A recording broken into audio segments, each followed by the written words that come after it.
Fala, Blaugranas! Matheus Norman aqui para mais um vídeo no canal do Blaugrana Brasileiro. E hoje a gente veio para comentar a partida que acaba de se encerrar entre Barcelona e CUFC. O jogo que representa a segunda partida desse tour pela Ásia do Barça de pré-temporada e que foi o primeiro jogo na Coreia. Falta um, contra o Daegu FC, que vai acontecer no dia 4 de agosto. A gente vai falar sobre desempenhos individuais, sobre ajustes coletivos, sobre alguns jovens que receberam oportunidade hoje que não tinham recebido no Japão, todos os detalhes como você já está acostumado e como nós já fizemos na partida contra o Vissel Kobe.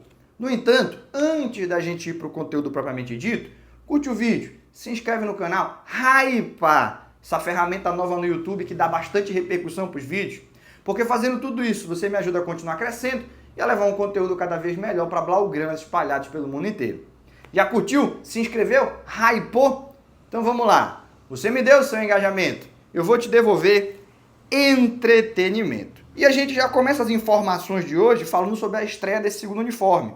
Você deve ter percebido que o Barcelona foi a campo com um uniforme amarelo, só que um pouco desbotado. Não são as cores normais do amarelo do Barça, ou dos uniformes que o Barcelona fez amarelos, em homenagem à bandeira da Catalunha. Foi um amarelo mais desbotado, parece que faltou tinta na impressora e não conseguiu ficar o amarelo que a gente se acostumou, só que não foi o caso. A intenção era essa.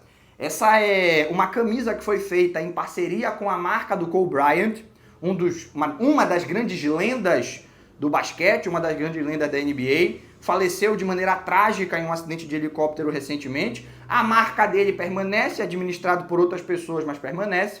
E a Nike está querendo explorar esse outro mercado. Os Estados Unidos é um mercado de muita grana, que boa parte da galera acompanha basquete, é fã do Kobe Bryant e pode ter a sua atenção captada se houver o nome dele inserido em uma camisa de futebol. Então tá ali, é o uniforme Mamba Mentality, é a marca do Kobe Bryant, é uma homenagem ao jogador falecido. Isso vai captar a atenção de muita gente e pode ser um sucesso comercial. Eu não gostei muito do uniforme, para ser sincero. Na verdade, nenhum dos uniformes que foram revelados para essa temporada eu gostei muito. Mas eu não sou crítico de moda, eu sou analista esportivo, então o que eu sei? Só não gostei muito e vamos ver se a gente acaba aprendendo a gostar à medida que o tempo passe. Mas, comercialmente, tem tudo para ser um sucesso, é o que a Nike quer. O Barcelona nem ganha tanto dinheiro assim quando as vendas acontecem fora do território espanhol, os royalties são minúsculos, mas ter a sua marca exposta é sempre positivo. Essa foi a primeira goleada desse segundo ciclo do Hansi Flick. O Hansi Flick que na pré-temporada passada teve um desempenho ruim, dá para dizer, no quesito resultado. A pré-temporada passada teve resultados ruins. Foi uma vitória, 2 empates e uma derrota, sendo que a vitória foi contra o Real Madrid e a gente percebeu que ganhar desse Real Madrid não é grande coisa, né? Na temporada passada ganhar do Real Madrid virou rotina. O que você vai fazer hoje, amor? Você quer sair para ir no cinema ou quer ganhar do Real Madrid? Bora ganhar do Real Madrid. Todo mundo ganhava do Real Madrid na temporada passada. O Barcelona, então, fez de filho, saiu espancando a temporada inteira. Então, brincadeiras à parte, não foi uma pré-temporada de alto nível, né? No quesito resultado. Mas a gente conseguia perceber que era uma pré-temporada em que alguns automatismos estavam sendo criados e que quando a temporada de fato começou, eles foram aplicados e o Barça emendou uma sequência de vitórias e bateu campeão de tudo, ou de quase tudo, de tudo no nível nacional. Faltou só a Liga dos Campeões, aqueles 2 minutinhos que precisava segurar contra a Inter de Milão. Não é isso? Então, se na pré-temporada passada a gente tinha algumas preocupações com os resultados, principalmente o 3-0 que sofremos contra o Mônaco, naquele de Ouanganpé. Mas a gente conseguia perceber com uma análise um pouco mais fria que a equipe estava se encontrando. Na atual pré-temporada, a equipe já foi encontrada. Só o que a gente está tentando observar é nível físico, a oportunidade para alguns jovens e, claro, a inserção dos reforços para saber se eles encaixam, principalmente o Rashford, né? O problema do Rashford para muita gente é falta de comprometimento, mas não é isso que a gente está vendo nessas 2 primeiras partidas de pré-temporada pelo Barça. Aí você pode dizer, mas pré-temporada não significa nada. no caso do comprometimento é o inverso, né? No caso do comprometimento, se o cara mostra comprometimento até na pré-temporada, imagina quando a temporada começar. Se ele corre atrás do lateral coreano para não deixar o cara ficar livre, imagina quando for o lateral do Real Madrid, da Inter de Milão, do PSG, do Liverpool. Vai dar a vida, né? Então, bom sinal aí que a pré-temporada deixa com o comprometimento de todos os jogadores, mas principalmente do Marcus Rashford. Falta ainda ritmo competitivo para essa equipe, já já a gente comenta o resultado. No entanto, já vale aqui a observação, o elogio ao Rashford, ao Hansi Flick, que conseguiu motivá-lo, que conseguiu transformá-lo novamente em um jogador com fome, um jogador que mostra que o Manchester United atrapalhava mais ele do que ele atrapalhava o United e que tem tudo para evoluir durante a temporada. Não jogaram Inigo e Eric, são dois atletas que certamente estariam em campo, não porque estão lesionados, mas porque não se quis correr o risco que lesionassem. São dois jogadores que a genética de cada um e o físico de cada um é diferente. São dois jogadores que, nesses esforços iniciais, sentiram um pouco mais o cansaço do que os companheiros.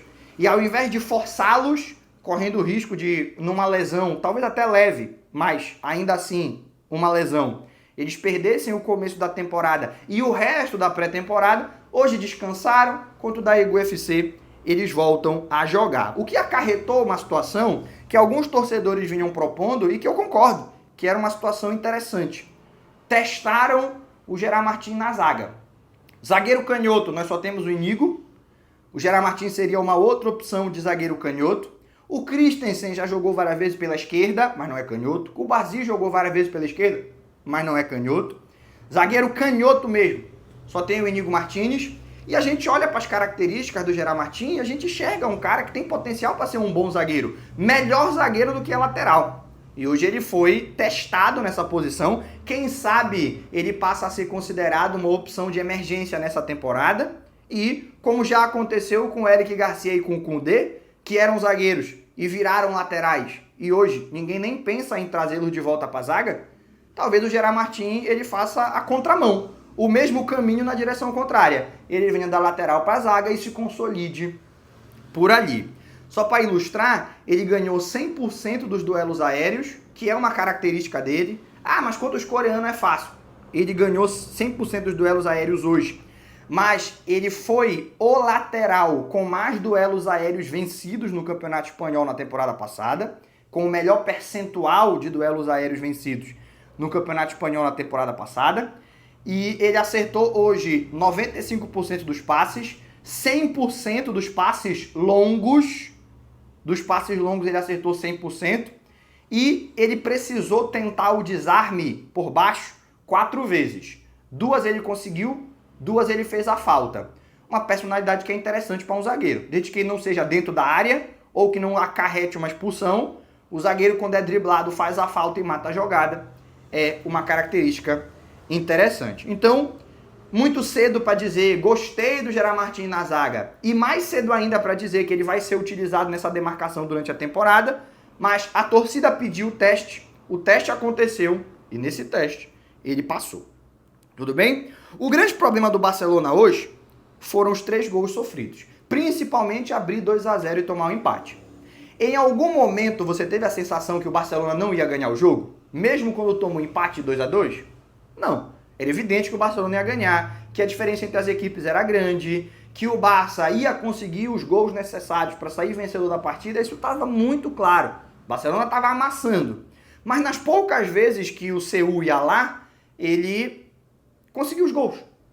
Isso preocupa, porque foi um problema que o Barcelona teve na temporada passada. O que a gente queria ver no quesito evolução não era fazer mais gols. Não era que fez 3 gols contra o Vissel Kobe e meteu 7 no seu UFC e mete 10 no da UFC.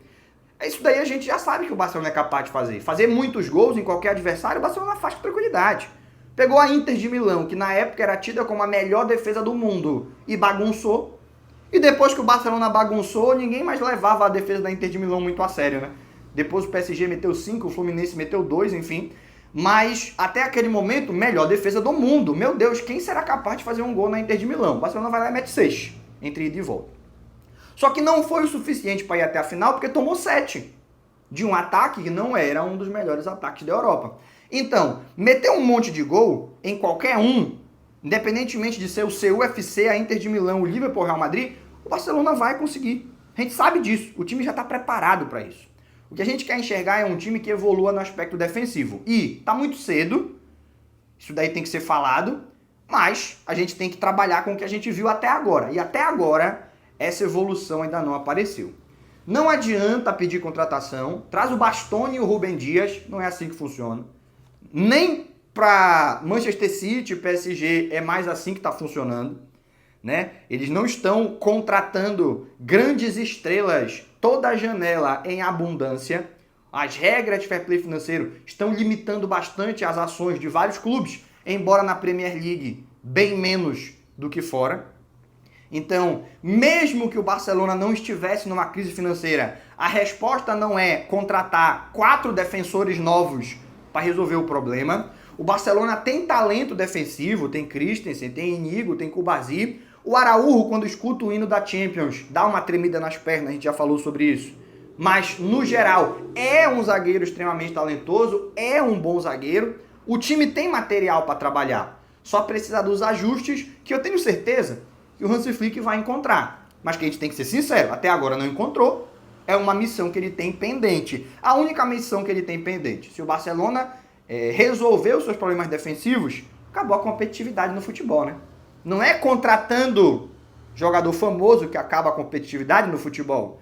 É encontrando o ajuste tático, como já fez o Guardiola, como já fez o Luiz Henrique, como a gente torce para fazer o Hansi Flick. Beleza? O Lamine Yamal hoje, a gente tem que ter sempre uma sessão especial pro Lamine Yamal, porque ele é o grande jogador do futebol mundial. Ele é o jogador hoje mais assistido do futebol mundial. É melhor que o Mbappé, pra mim se você acha que não, tudo bem. Ele é melhor que o Vinícius, que o Dembélé, que o Rafinha, pra mim é melhor do que todos, mas tudo bem, no quesito melhor é subjetivo, você pode concordar ou não. Agora, no quesito jogador mais chamativo, aí não tem discussão. O jogador que mais gente para assistir, mesmo não torcendo pro time, não tem discussão, é o Lamine Yamal. Ele é o cara do momento, então tem que ter uma sessão especial para ele no nosso vídeo. E em relação ao jogo contra o Vissel Kobe, ele já foi muito mais perigoso, né?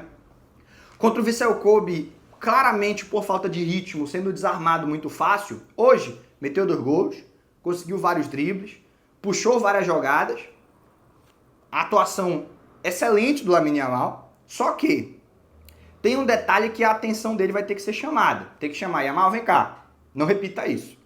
Cercado por 4, ele resolveu tentar driblar no campo defensivo. Ali, essa tentativa de drible não existe. Se ele acerta, o que a gente ganha? Um drible. Porque ele não ia progredir dali, do bico da própria área, até o gol adversário. A defesa adversária ia ter tempo para se reorganizar. O Barcelona não estava armado para esse contra-ataque, então não tinha muito a ganhar. E o que poderia acontecer se ele errasse o drible? Que ele errou e aconteceu. Gol dos caras. Então, ele precisa medir o custo-benefício das tentativas de drible, que foi uma crítica que se fez a carreira inteira ao Neymar, nos dribles que ele tenta no campo defensivo, os dribles que ele tenta no campo defensivo, às vezes perdendo a bola, às vezes sofrendo faltas que fazem com que ele se lesione com mais facilidade. Cabe ao Yamal ter essa maturidade, que o Neymar foi encontrar bem depois, e que chame-se a atenção dele, para que ainda muito jovem ele perceba que aquilo ali não é a jogada correta naquele contexto. Obviamente é um moleque de 18 anos, você que está assistindo esse vídeo vai pensar, pô, quem é esse maluco aí, 30 anos de idade, criticando um moleque de 18? Ele tem que entender que o moleque de 18 vai errar, e é verdade, mas para corrigir o erro, alguém tem que chegar com ele e falar que está errado. Se ficar todo mundo esperando ele automaticamente perceber que está errado, que não deve fazer, ele vai demorar muito mais para melhorar. E ainda tem um detalhe, ele pode pensar, caramba, se ninguém está dizendo que está errado, quem sabe não está certo? O Lewandowski não está falando nada, o Rafinha não está falando nada, o Hans Flick não está falando nada, eu vou tentar de novo. Não, alguém tem que falar, essa jogada aí, o melhor é você dar a bola no volante, se projetar nas costas do defensor para receber mais à frente, aonde o seu drible vai ser muito mais valioso e onde a gente vai estar muito mais perto do gol do adversário. O drible no bico da própria área, ele nunca é recomendável, mesmo que você seja o Lamine Yamal. Não estou condenando ele, só estou fazendo a análise e propondo que a melhor maneira de solucionar é a conversa. Teve oportunidade para o Tony e para o Guile, não foram impressionantes, mas conseguiram mostrar que são jogadores talentosos. O Dro não entrou em campo, muito provavelmente havia um plano de minutagem em que ele jogasse contra o Vissel Kobe e os primos Fernandes, o Tony e o Guile, jogassem contra o Seul.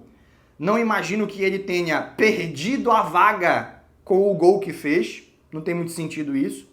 E também não imagino que ele esteja lesionado, porque senão teria saído na imprensa o que não saiu. É uma questão de planejamento de minutagem.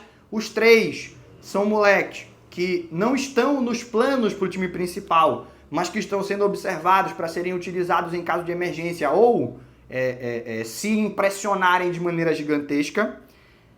O Dro, com o gol feito, parece ter dado um salto à frente, mas o Hansi Flick é muito mais criterioso do que isso. Não é um gol que vai mudar a opinião dele. É todo um processo e na minutagem estava planejado que o Dro não entrasse hoje, não entrou.